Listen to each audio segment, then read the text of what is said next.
사랑합니다. 어제 새벽에 받은 말씀의 본문을 살펴보면 한 죄를 지은 여인이 예수님께로 나아오는 말씀을 우리는 받을 수 있습니다.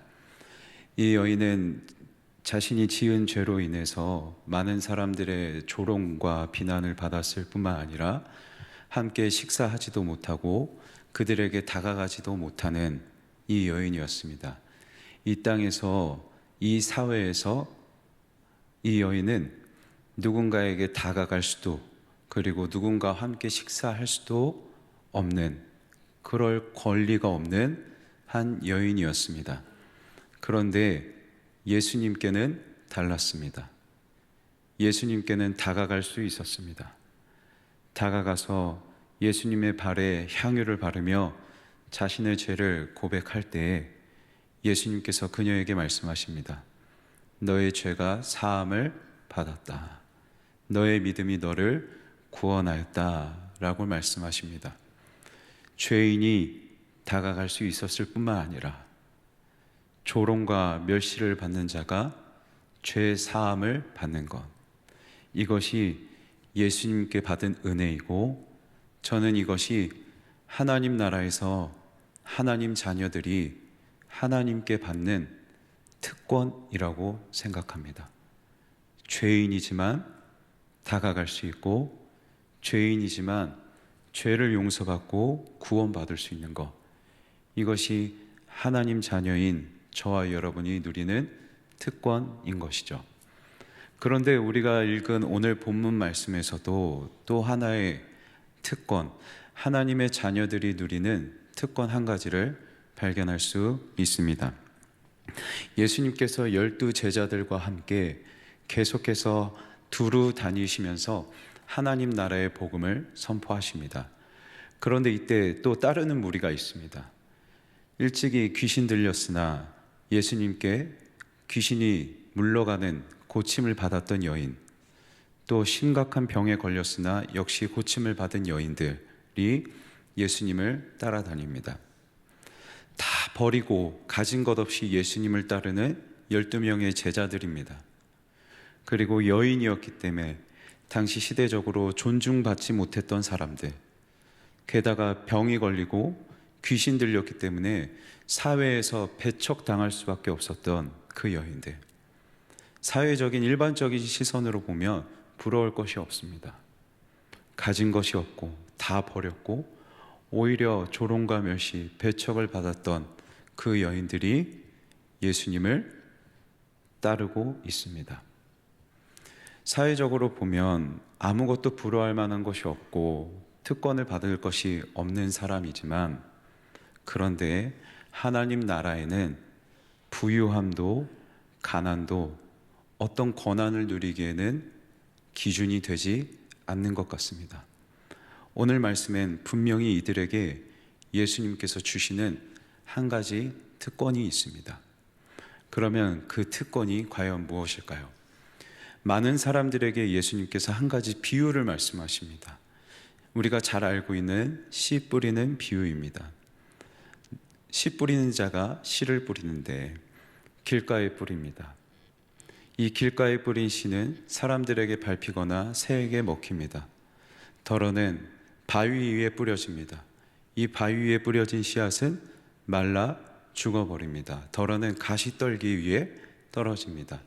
가시에 질려서 역시 살지 못하고, 그리고 덜어는 좋은 땅에 떨어지는데 이는 100배의 결실을 맺었더라 라고 말씀하시며, 들을 귀 있는 자는 들을지어다 라고 말씀하시죠.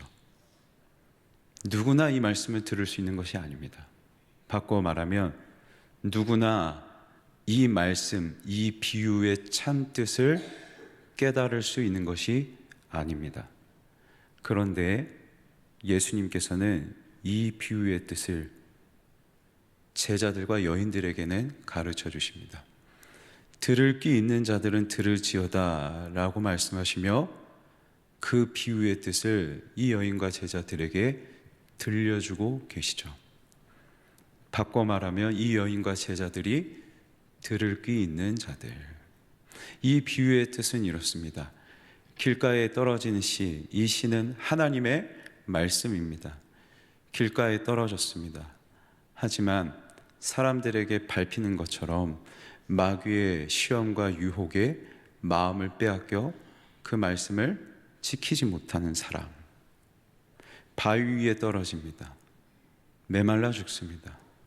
인생의 시련이 올 때 말씀을 잠깐 믿었지만 시련 때문에 다시금 돌아서는 사람, 가시떨게 떨어집니다. 이 가시떨게 떨어지면 가시에 찔립니다. 염려, 재물, 그리고 쾌락 등의 마음을 빼앗겨서 돌이키는 사람들, 그리고 좋은 땅에 떨어지는 사람. 예수님께서 이 비유를 제자들과 여인들에게만 말씀하시는 이유가 무엇일까요? 너희가 길가인지 바위인지 가시떨기인지 좋은 땅인지 너희 스스로를 한번 좀 살펴봐라 하시면서 제자들을 책망하시기 위한 것이었을까요? 그렇지 않습니다. 씨를 뿌리시는, 말씀을 뿌리시는 분은 하나님이시죠. 씨 뿌리는 자는 길가에 씨를 뿌리지 않습니다. 씨를 뿌리는 자는 바위 위에도 뿌리지 않고 가시떨기에도 뿌리지 않는 것이 당연합니다.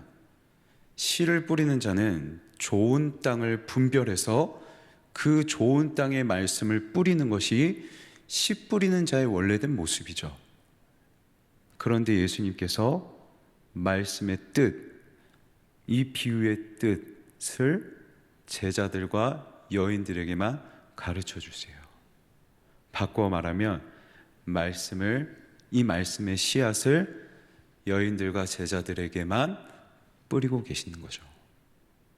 역시 바꾸면 이 제자들과 여인들이 예수님께서 보시기에 좋은 땅이기에, 예수님이 그들을 말씀의 열매를 맺는 좋은 땅 되게 하셨기에 그들에게 말씀의 씨앗을 뿌리고 계신 것이죠.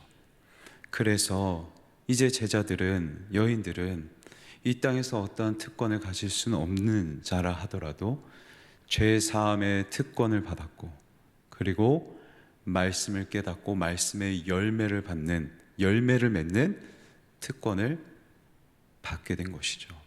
이것이 하나님 자녀들에게 주시는 하나님의 특권입니다. 성도 여러분, 저와 여러분도 오늘날 하나님의 제자로서, 하나님의 자녀로서 이 특권을 받은 줄 믿습니다. 하나님께서는 저와 여러분이 하나님 아버지께 가까이 다가가게 하셨고, 그 하나님 앞에 죄를 자복할 때에 우리의 죄를 사하십니다. 죄로 인해 황무지와 같은 우리의 영혼과 우리의 인생을, 그 인생 가운데 있는 우리의 죄를 다 걷어내시고 좋은 땅이다, 좋은 땅이다 말씀하시며 우리에게 말씀의 씨앗을 뿌려주십니다. 말씀의 뜻을 알게 하십니다. 말씀을 통해 하나님의 마음을, 하나님의 계획을, 하나님의 뜻을 분명히 알게 하십니다. 그래서 저와 여러분은 반드시 열매 맺을 수 있습니다.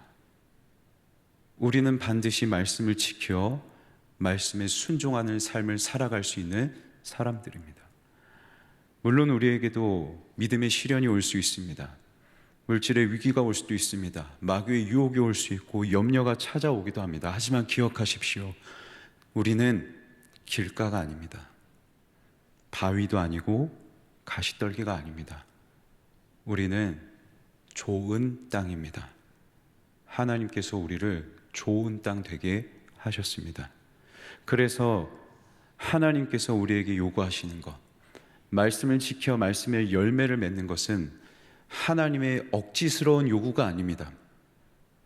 그러므로 우리는 흔들리지 않는 나라를 받았은 줄 이라고 고백한 히브리서의 저자의 말씀처럼 우리는 이미 흔들리지 않는 나라, 결코 삶의 위기와 어떤 어려움, 죄의 유혹에도 흔들리지 않을 수 있는 좋은 땅을 우리는 받았습니다.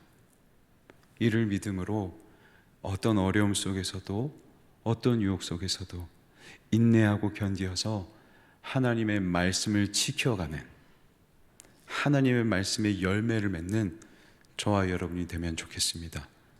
다시 말씀드리지만 이것은 하나님의 억지스러운 요구가 아니라 이미 예비하신 그 승리의 길로 초대하시는 것.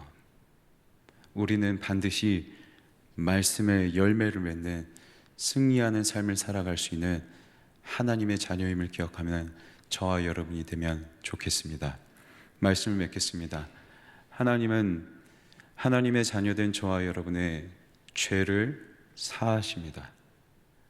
죄를 용서하실 뿐만 아니라 그 죄를 걷어내신 우리의 마음 가운데 하나님 말씀의 씨를 뿌려주십니다. 좋은 땅 되게 하셔서 그 말씀의 열매를 반드시 맺게 하십니다.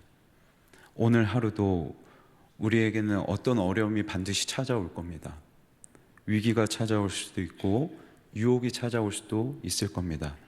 하지만 우리는 승리자의 길로 초대받은 자임을 기억하면서, 나는 좋은 땅임을 기억하면서 그 수많은 위기 앞에서도 말씀의 열매를 맺는, 말씀을 지키는, 그렇게 100배의 결실을 맺는 저와 여러분의 하루하루의 삶이 되길 주님의 이름으로 간절히 소망합니다.